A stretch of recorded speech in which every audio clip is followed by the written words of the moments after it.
Hello, you guys. You are tuned into the Let's Be Honest podcast with me, your loyal host, Big Bro Tone. I'm so happy to be back with you guys. Like always, I always love sharing my views, sharing my points, sharing my thoughts with you guys, to be quite honest. I'm always trying to grow, always trying to be a better person. I know y'all probably get tired of me reiterating the same thing at the beginning about, just trying to grow and invest in myself, but I don't think that's really going to change, to be quite honest. I'm going through an interesting time in my life, like I talked about a couple episodes ago, and I started a new job, a job that I'm very happy about, to be quite honest with you. A couple episodes ago, I told you guys that I'm going through a transition period, like I just said, and I'm pretty much I was on the way out. Now I'm officially at my new employer, and I'm happy. But at the same time, that transition was kind of bittersweet, just for the simple fact that you make friends and you really you build that relationship with people at work, and it's sad to see it come to an end sometimes, but at the end of the day, excuse me, at the end of the day, it's all about growth and evolving and taking care yourself and just making the best decisions possible for you at the end of the day. For the most part, even though I'm gonna miss the people, the friends I've made at my past employer, I'm very happy where I'm at now. Better hours, it's just a better situation for me in its entirety. So I made that transition, and that just doing that, it required me to change like damn near everything, regarding my schedule. Obviously, literally my schedule flip-flopped. My past was, I want to say, night shift damn near, and now this one is a morning shift. I'm 9 to 5, so it's like I'm literally flip-flopping my schedule as far as things I normally do. So, for example, normally record the podcast. I normally record the podcast in the morning before I leave, but now I do it after I come back. So that's a dynamic shift in itself in regards to, I guess, my delivery and how the message has been sent through. So you might see a different version of me, but 9 times out of 10 I'm the same nigga that you see. It's just me at a different time of day. But I want to talk about hip-hop. We had a weekend, an adult weekend actually. Once again, like always, honestly, 2018 has been one of the dopest years as far as project releases, and there's been a lot of music just coming out, and it's all been good for the most part. You know what I mean? So this past weekend, Travis Scott dropped AstroWorld, and AstroWorld is AstroWorld is amazing. AstroWorld is so dope. Every song on there is dope as hell. I literally like every song on there, and I had time to listen to it. I listened to it a lot. Now it's only been out since Friday, so it's Wednesday. I want to say Friday, Saturday, Sunday, Monday, Tuesday, Wednesday. I had damn near 6 days to live with it, right? Even in my math off, regardless, I had time to live with it, and I've been listening to it a lot, and I've been listening to it backwards, listening to songs out of order. I've been trying to attack it from different angles, and the album is just dope, regardless. Every song I click on is very good, and the production in itself is that the production takes a life of its own. The production, his ear for production, but also his ability to build the vision.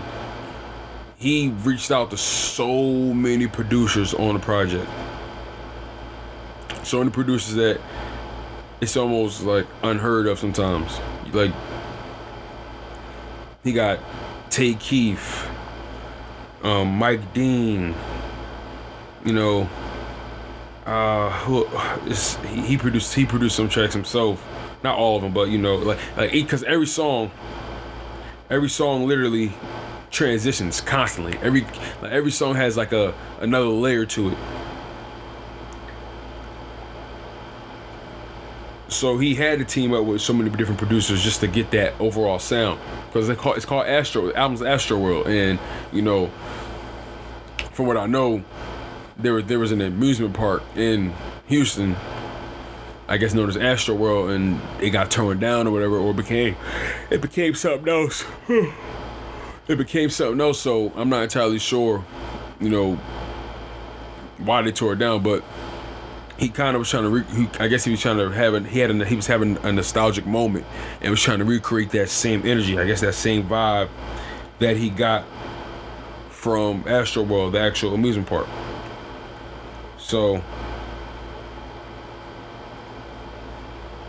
kudos to the like creative, like the album cover is dope as hell too. It's weird, but the album cover is hot. It kind of just shows you like an image of like Travis Scott's mind, to be quite honest with you. And this motherfucker got damn near, he basically got Chucky on the cover. It's hilarious. It's funny as shit. So as far as producers go, like Stargazing was produced by B Weezy, Sunny Digital, 30 Rock, and B-Corn. Like Carousel featuring Frank Ocean was produced by Hit Boy. Sicko Mode featuring Drake and Sway Lee was produced by Hit Boy, Oz, Q Beats, Tay Keith, and Rajat Shahid.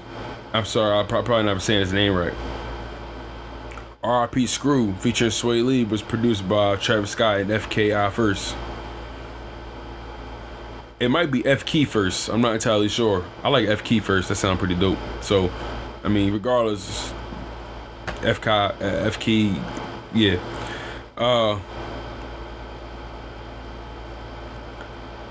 What else? Okay. Stop trying to be God, featuring James Blake, Kid Cudi, Philip Bailey, and Stevie Wonder. Now that one was produced by Mike Dean, Travis Scott, Q Beats, and J Beats. No Bystanders featuring Juice WRLD and Sheck West. Produced by Mike Dean, TM88, Larry David, Wonder Girl, and Jezzin of 808 Mafia. Skeletons featuring Pharrell, Tame Impala, and The Weeknd. Produced by Tame Impala. Wake Up featuring The Weeknd, produced by Frank Dukes, Seven Thompson, and Wallace Lane. Like, it's so many different producers.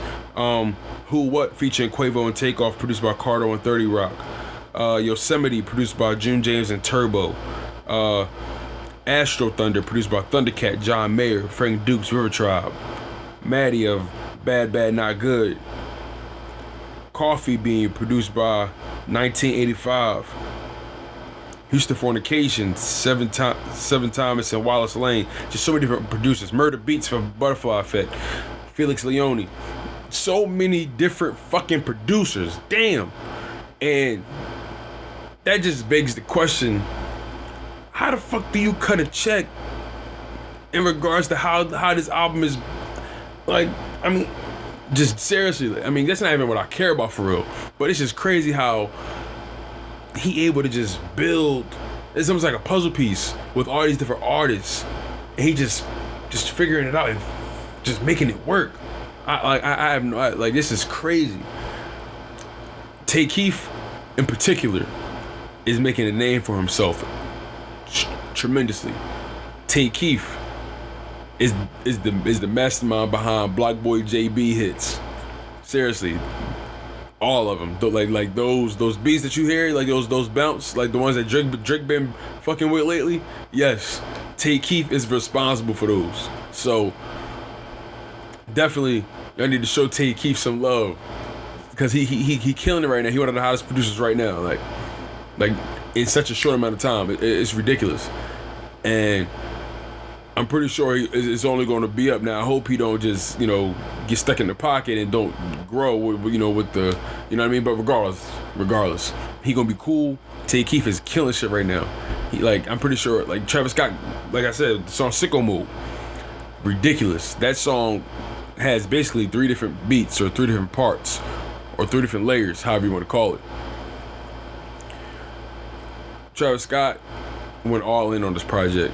He claims actually that it was supposed to be the second album, but something else occurred. I'm not really sure what, but he claims that the album was actually supposed to be second in succession with,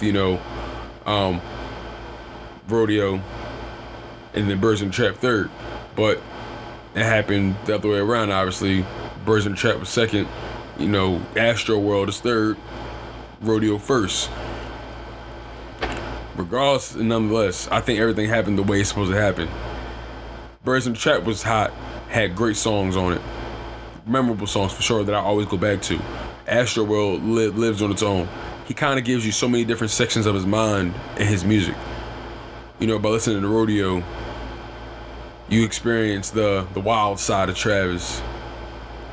Listening to Birds in the Trap Scene McKnight, you kind of get that dark side of Travis.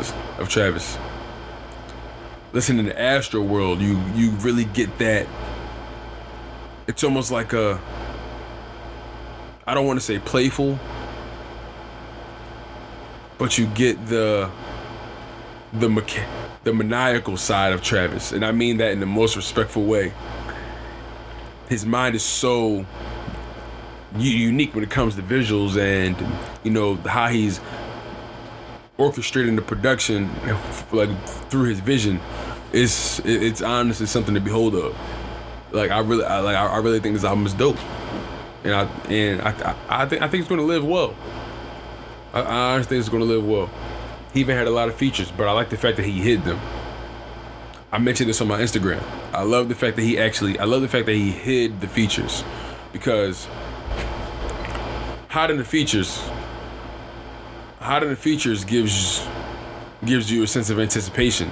You don't know. You know he's gonna have features on there, but you don't know where or how they're gonna be laid. You really don't know how they're gonna be laid, so he just leaves it up to you. I've always been a fan of, I guess it depends on the artist. Some artists you expect it from, some artists you don't, in regards to hiding your features. I know Vince Staples did it before with I know he does it all the time actually.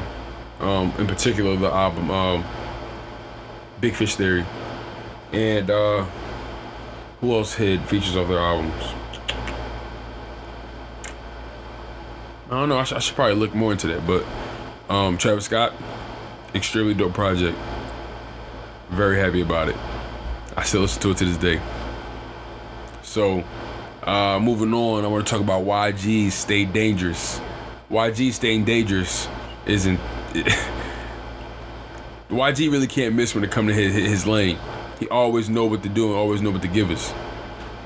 I mentioned on my Instagram, he took us through a tour through his crazy life to remind us that he's still brazy, and came to the conclusion came to the realization that regardless of through it all, he gotta stay dangerous. YG gave us a dope ass intro with 10. Fuck, what's it called? 10 times. That shit was hard. As soon as it came out there, it's hard out here for a real nigga. That shit was really, bro. YG really hard. I love the fact that he's so secure in himself. He reps blood no matter where he go, and that's him, and that's always gonna be him. I think what I admire most is, because I can't relate, but I admire most is the authenticity, the freedom, the ability to remain yourself through it all. well, at least remain yourself like to the core. Going through the album, the album is heavily produced by DJ Mustard. Heavily produced by DJ Mustard. I'm actually glad they got back together because he produced My Crazy Life Mustard was pretty hands-on with My Crazy Life. He didn't touch Still Brazy at all. I'm not exactly sure what happened. I think they was going through something internally. Not even directly between them, but more so between I guess they people and each other's people. Stuff that don't got shit to do with them, just this nonsense. But they was able to reconnect on Stay Dangerous, and they put together a dope project, a real dope project. I know some people try to compare it to My Crazy Life, and a lot of people saying they probably don't get under that same feeling. But you're never gonna get the same feeling of an artist when he first coming up to where he is now. Like there's levels to everything in this evolution, and they go through different things, and certain things happen that shifts the way the music is made and the way the story is told. Can't argue with it. But some of my favorite songs from the project, of course, Too Cocky, 10 Times, Bulletproof, 666, Deeper Than Rap, Bombtown's Finest, Big Bang, of course, Can't Get in the Kid. Like the whole album is dope, honestly. Swoop.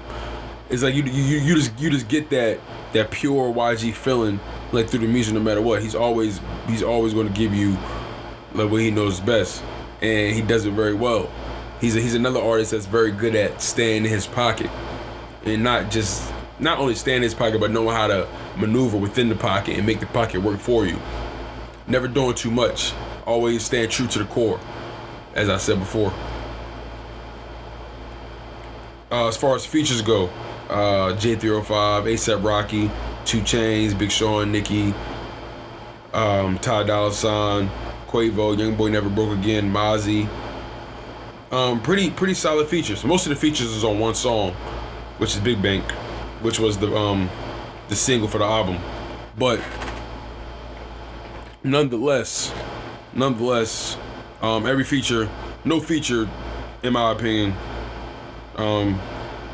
overshadowed the album. Every feature kind of had its place and it made sense. I like the fact that YG reaches out to people from where he from to do the music. He did that a lot on Still Brazy. A lot of LA artists, a lot of artists from where he's from his cloth. You feel me? So I always thought it was dope of him just giving everybody a look. People that's coming up trying to make a name for themselves, always giving them a look, and it kind of goes unnoticed because I guess the songs don't get as big as like maybe a Drake song, Look Alive, featuring Block Boy, where he showed Block Boy that love and not put him on, but I guess you could say gave him that trampoline effect to his career. Because it was, I mean, granted, I didn't listen to Block Boy until Look Alive, but going back, he has mixtapes, he has projects, and he clearly was trending up. But sometimes a certain look from a certain artist can add to. I can't talk now. My bad, you guys. But sometimes that certain look from a certain artist can push your career to another trajectory. So that's what YG is very good at doing with other, the artists that he decides to fuck with. It just doesn't really go noticed for real, because YG is YG. He's his type of artist. He's not like a more so clean cut artist like Drake. So it kind of goes a little differently. But all in all, YG's project is super dope. I think my favorite song might be, damn. Deeper Than Rap is hard, man. Like I love Deeper Than Rap and Too Cocky. Cause it's like the album give you that perfect balance of like turn up and like street storyteller YG. And like as far as the turn up joints, Too Cocky is my shit. And as far as like the street storytelling, Deeper Than Rap. YG's always been great at telling a story. Just look at My Crazy Life. It's full of storytelling. Literally, the album is like a ride through Bompton. It's crazy. YG never truly disappoints. So, dope project, YG. Did you guys hear?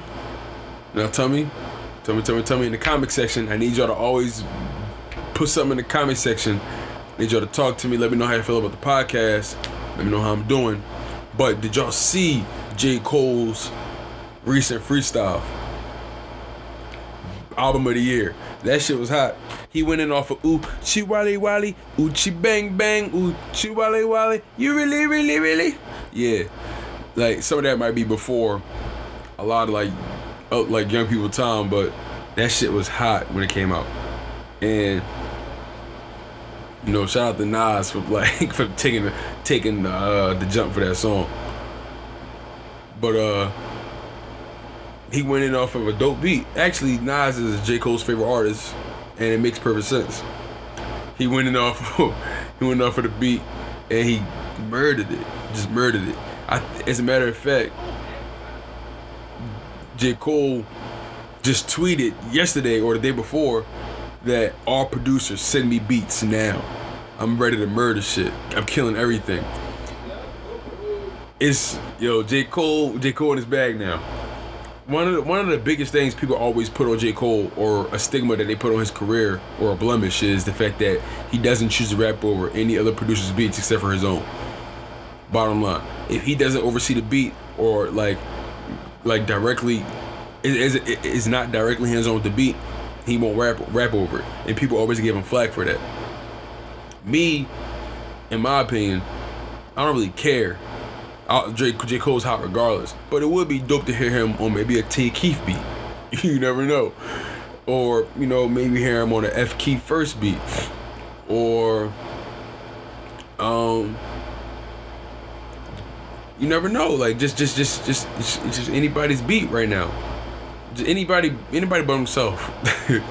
Maybe a Metro beat or 808 Mafia beat. If 808 Mafia has so many producers, they kind of dictating the sound right now. Maybe a Mustard beat, he got options, clearly. Boy Wonder, Hit Boy, he can't really go wrong. He could take a step back. It wouldn't hurt. But I'm not mad at J. Cole for making his own beats. He know what he like, and he know how he want to sound on what he want to sound on. So I ain't mad at him, but I think it's gonna be hot. Rumor has it he's dropping a mixtape before he drops his next album. If J. Cole drop a mixtape just rapping over like all these crazy beats, I'ma lose it. They say like damn near 6,000, 6,500 artists or producers sent him beats. Like he had responses or replies or DMs about beats like instantly. And like I know he ain't gonna be able to listen to all of them, but I know for a fact he gonna pick a lot of those beats from out of there. He said he killing everything. I'm so excited for this shit. I really can't wait just to hear J. Cole rap with something different. Because he gonna talk his shit, because he was definitely talking his shit in the freestyle album of the year. He was definitely flexing. He ain't like, watch it for yourself. J. Cole, he coming for bodies, and I think this was just a taste. He gave us like a mild, he threw a mild jab. Now I think he ready to hit us with the full combo. I'm real excited for this project. I'm real super excited.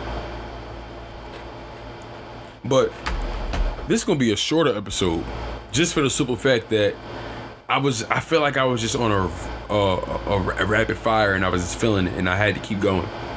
I'm shooting my ideas out so fast. And this is faster than I've ever shot on my ideas. Normally I kind of pace it way slower, but I'm getting more confident, and I'm getting more confident in my thoughts. So I feel like I can just say them and not feel bad about it or ashamed about it. At the end of the day, I'm human. Fuck it. Like, so my thoughts is just going right now. Recently, I started like I don't not a vision board, but I recently got a whiteboard. And, I've been writing a lot of my goals down. And, things I want to accomplish. Like I'm kind of doing it in increments. Like I guess at a 6-month span. I don't want to just say 5-year goals and do all these. It's too big. I want to start small, and then eventually, once I get to like certain levels of maybe investing in myself or certain levels of financial security, I could do certain other things, and even with the podcast and just creatively. But I'm taking it step by step. I kind of set it up by 6-month period, I guess you'll say. Well, right now, all my goals are due by January 1st, so I'm putting that pressure on myself, and I'm letting you guys know I have goals due by January 1st, and I want y'all to put that pressure on me to make sure I complete the goals. I'm not gonna reveal what the goals are because they're my personal goals. Everyone has their own, but I want you guys to keep that pressure on me, and always remind me to complete my goals. Keep that pressure on me so I don't fuck up. I'm that kind of person that if somebody put the pressure on me, I gotta remain to my word. You know what I mean? So, but yeah, I made this goal board, and I was up like maybe 2 a.m. doing it, and I just had thoughts on my head, and I wanted to get them out because I didn't want to lose them. And I also started, becoming more strategic with the way I want to deliver my content. Short form, long form. Be it this podcast, I want to really take my craft seriously. And I want you guys to be a part of the process. I want to just share my thoughts and my creative juices with you guys, and hopefully you guys fuck with it. You know what I mean? Regardless, it's just me just doing my thing and just feeling, inspired. I'm inspired by so many different things. Lately, I'm inspired by people. Inspired by. I've been inspired by objects lately, like random things outside, I guess you'll say. I've been thinking less, I guess you'll say. Sometimes I overthink, and when I overthink, I cause myself to lose track of thoughts, and I just get overwhelmed, and all my thoughts get jumbled, and I can't really function, and I eventually become stagnant, and I don't make a move. But like even with this podcast, I was overthinking it early on, and I didn't really make a move. It took me about 6 months maybe after I graduated college to make a move. I launched the podcast in January, so I was kind of, in limbo a little bit, just because I was so hesitant. I didn't want that first I wanted that first episode to be perfect, but I had to learn, and I came to the conclusion that regardless, it's not gonna be perfect. You're always gonna have people that pick through the holes and shit. Regardless, just put out the content and live with it. You can't do nothing perfect the first time. Whatever you do, it requires training, investment.